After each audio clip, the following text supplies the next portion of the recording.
Hello everyone, UPSC civil service exam हो या state PSC का यहाँ पर एग्जाम, जो भी अभ्यर्थी यहाँ पे सफल होते हैं उनको कोचिंग हायर करती हैं और उनके नाम पर यहाँ पर नए सारे यहाँ पर एडमिशन लेते हैं। चाहे वो यहाँ पे सफल अभ्यर्थी उनके कोचिंग के हो या ना हो, उनको यहाँ पर एक मोटी रकम ऑफर की जाती थी, एक इनकम यहाँ पर होती थी और वो यहाँ पर उन कोचिंग का नाम लेते हैं और इसके माध्यम से अभ्यर्थी को भी यहाँ पे फायदा था और कोचिंग संस्थानों को भी फायदा था। लेकिन हाल ही में देखा जाए तो कोचिंग संस्थानों पर इस तरह बड़ी कार्रवाई 20 बड़ी कोचिंग्स पर की गई जो इस तरह से अभ्यर्थियों को गुमराह कर रहे थे। और अब यहाँ पर दूसरी कार्रवाई की गई है यूपीएससी के यहाँ पर या फिर कह सकते हैं सिविल सर्विस एग्जाम को क्वालिफाई करने वाले आईएएस पीसीएस के अभ्यर्थियों पर भी, जो लगातार यहाँ पे इनकम जो विज्ञापन से यहाँ पर जनरेट कर रहे थे उनको यहाँ पर रोका गया है। एक झटका है कि अब वो विज्ञापन से कमाई नहीं कर सकते हैं। आइए पूरी खबर को यहाँ पे समझने का प्रयास करते हैं। आप सभी यहाँ पे इसे ध्यान से सुनिएगा क्योंकि इन फ्यूचर आप भी यहाँ पर एग्जाम को क्वालिफाई करेंगे तो यहाँ पे इस तरह की गलतियां ना करें। सबसे पहले यहाँ पे देखिए जो मुद्दा यहाँ पे चर्चा का विषय बना वो क्यों बना है, तो यहाँ पर आप नजर डालें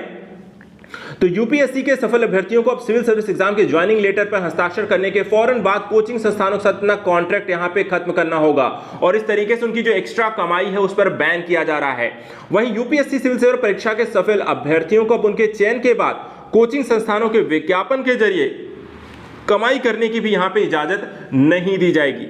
यूपीएससी के परीक्षा के सफल अभ्यर्थियों को अब सिविल सर्विस के ज्वाइनिंग लेटर पर हस्ताक्षर करने के बाद इस तरह के कोई भी कॉन्ट्रैक्ट यहां पर नहीं रख सकते हैं, उसे समाप्त करना होगा। ना कोई इनकम यहां पे जनरेट होगी, ना ही वहां पे कोई आप पैसा उनसे ले सकते हैं। मुद्दा यहां पर अगर हम देखें जैसे चर्चा का विषय बना क्योंकि यूपीएससी सिविल सेवा परीक्षा की कोचिंग देने वाले बहुत सारे जो संस्थान हैं वो सफल अभ्यर्थियों से कॉन्ट्रैक्ट करते हैं, कॉन्ट्रैक्ट यहां पर करते हैं, उसके बाद एक कॉन्ट्रैक्ट साइन करते हैं और उसके माध्यम से उसके फोटो विज्ञापन में छाप करके नए अभ्यर्थियों को आकर्षित करते हैं और यूपीएससी के सफल अभ्यर्थियों के विज्ञापन से इनकम जनरेट करते हैं। लेकिन अब इस तरीके की जो इनकम है, कमाई है, उसको यहां पर बैन किया जाएगा। मुद्दा यहां पे चर्चा का विषय कैसे बना, सबसे पहले यहां पर आप देख सकते हैं कि सीसीपीए ने अपनी जांच में यहां पर अभी पाया है कि कोचिंग संस्थान ने जिस तरीके से यूपीएससी आईएएस टॉपरों की फोटो का इस्तेमाल अपने विज्ञापन में किया वो उपभोक्ता संरक्षण अधिनियम 2019 के भ्रामक विज्ञापन अनुचित व्यापार के प्रथाओं की धाराओं के तहत यहां पर आता है।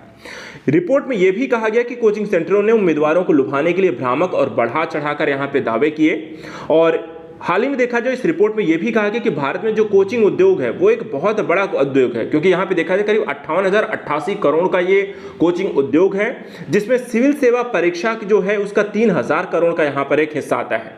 जिसमें दिल्ली को सिविल सेवा परीक्षा कोचिंग का यहां पर गढ़ माना जाता है। एक बड़ी कोचिंग संस्थान यहां पर देखा जाए तो इस तरीके के फायदा यहां पर लगातार उठाती रही है। सीसीपीए ने देखा जाए तो एक यहाँ पे डीओपीटी को पत्र लिखकर सुझाव दिया है कि वह उन सभी उम्मीदवारों पर केंद्रीय सिविल सेवा आचरण नियम 1964 लागू करें जो कोचिंग संस्थानों के विज्ञापनों से पूरे साल भर ब्रांड एम्बेसडर के रूप में यहाँ पर छाए रहते हैं। इन आचरण नियमों में यह भी स्पष्ट किया गया है कि कोई भी सरकारी कर्मचारी प्रत्यक्ष अप्रत्यक्ष रूप से किसी भी प्रकार के व्यापार व्यवसाय से जुड़ेगा या कोई यहां पे रोजगार नहीं करेगा। आपको किसी भी तरीके के यहां पर सिविल सेवा अभ्यर्थी यानी सिविल सेवा यहां पर ज्वाइन करने के बाद आप इस तरह के किसी भी व्यवसाय से या कोई अन्य रोजगार नहीं कर सकते हैं, डायरेक्टली या इनडायरेक्टली। रिपोर्ट में एक चीज और यहां पर बताई गई है कि कोचिंग संस्थान अपने विज्ञापनों में इस बात को छिपाते हैं कि सफल उम्मीदवारों ने वहां कौन सा कोर्स किया था। कई तरह की जानकारियां जो है जानबूझकर यहां पर छिपाई जाती हैं जिससे यहां पे अभ्यर्थियों को गुमराह किया जाता है और इसको भी यहां पर एक तरीके से बैन किया जाएगा। अभी देखा जाए तो ऐसे 20 बड़ी कोचिंग संस्थानों पर इस तरह की कार्यवाही की गई जिसमें सीसीपीए से Bajirao and Reddy institute, Chahal academy, Khan study group IAS, APTI plus, analog IAS, Shankar IAS, Shriram IAS, Byju IAS, Unacademy, next IAS, Drishti, IQRA,